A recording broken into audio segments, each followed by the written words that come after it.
Welcome back to the channel, guys. Today I'm doing my top 3 option plays for the week. And one thing I want to remind you is I'm not a financial advisor. Any information in this video is for entertainment purposes only. If you're looking to make financial decisions, do your own due diligence. Don't just parrot any trader on YouTube because you don't know what their risk profile is or their experience. So make sure you do your own due diligence. With that said, these are plays that I'll be eyeing next week, and maybe they'll help you generate ideas. But if not, that's cool too. So first off, I'm looking at Discover, and something that interested me on this one was when I drew the Fibonacci's. It does seem to trade in the ranges of the Fibonacci quite a while when they does breach into the next level. And right now we're trading at the bottom, or actually I guess we're back at the top of this little range here for the Fibonacci. As we see, there's some nice volume over here, so it might just stay flat in this little range for a while. It looks like it's sold off a little bit after earnings here, so good opportunity possibly to sell some puts and get some easy premium. Now when I was looking at this, I see that the next two ranges here in the Fibonacci, there's not much volume. So if the stock does break this level here, it could theoretically just shoot straight down to this area, and then we might not find support until 98 or 100 in that kind of range. I see that volume is starting to trend back down towards the normal, so less likely for it to shoot up or down quickly. The RSI shows that it's oversold a little bit. I think these are just a bunch of indicators that are saying, hey, this could be a good time to sell a put.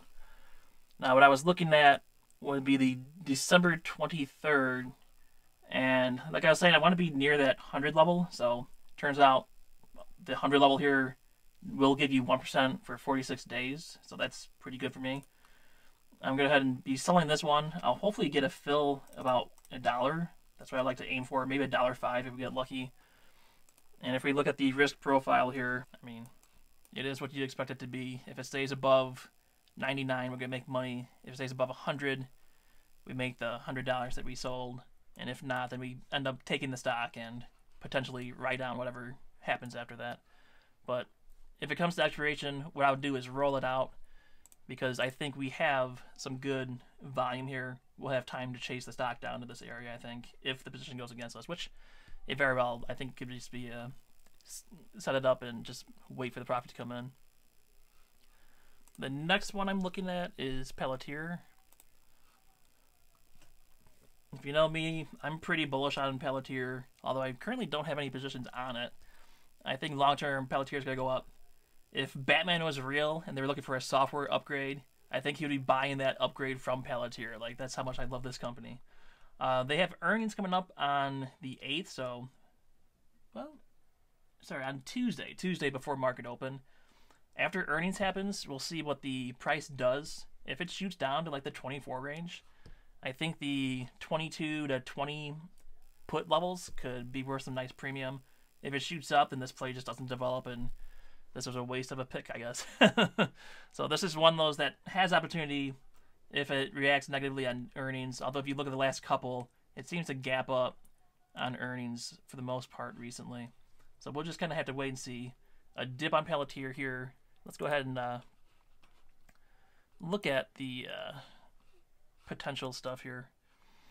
If we go out 46 days, the 22 already looks like it's 3%, but we'll see if it stays like that after earnings. I'd like to be more in the 20 range on Palantir, just because I'd rather not have any potential to need to manage the trade. So anywhere in here, I'd be comfortable selling the puts, and that's also because I would be fine taking assignment of those shares when I sell puts on Palantir. I'm fine with holding those long term. So after earnings, see what happens, and if the premium is here, take it. Why not? Next up, another position that has earnings coming up is Virgin Galactic. Obviously, we're trading not quite near 52-week lows here, but we're getting pretty close to that. RSI is showing that it's slightly oversold, not much, so I wouldn't make a trade based off that alone. Let's just see what happens with earnings. If it dips down, this would be another stock that I'll be fine owning long term. I mean, we've seen in the past that it can spike up at any time to make a nice little profit for you, especially if we get in at these levels, maybe even a little lower here. If we look at what I'd be looking at here think I was looking at the December 14th or December 17th here.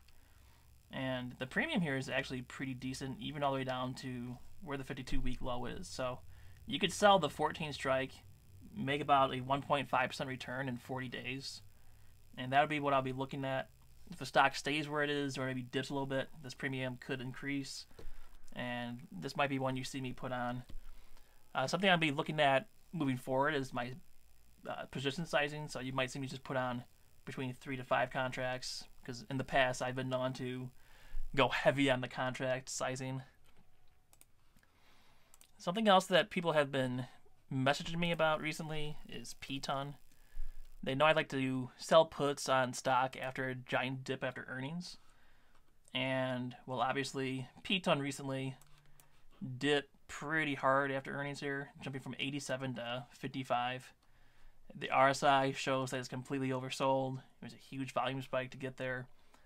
And people are questioning why I'm not selling puts on the stock. And quite frankly, I just don't want to own the stock. So a lot of gyms are pushing out their advertisements. We're safe, we're opening up. People are starting to go back to the gym. So that doesn't look good for PTON. Like, who wants to pay for a subscription service for their exercise bike and watch videos when they could be in the gym instead? And that's why I'm just not going to touch this one. Like, it's got enough indicators to say, like, you should be bullish on this, that I don't want to sell, like, a bear call spread against it. But I think, logically, it's just not a stock I want to own, so I don't want to sell puts on it. So that's why I'm staying away from PTON, even though the IV is pretty high and people can make a nice premium, or make some nice income from selling puts on it. And with that all said, I hope you guys enjoyed this video. If you did, like, sub, subscribe. Good luck next week, and stay safe, guys.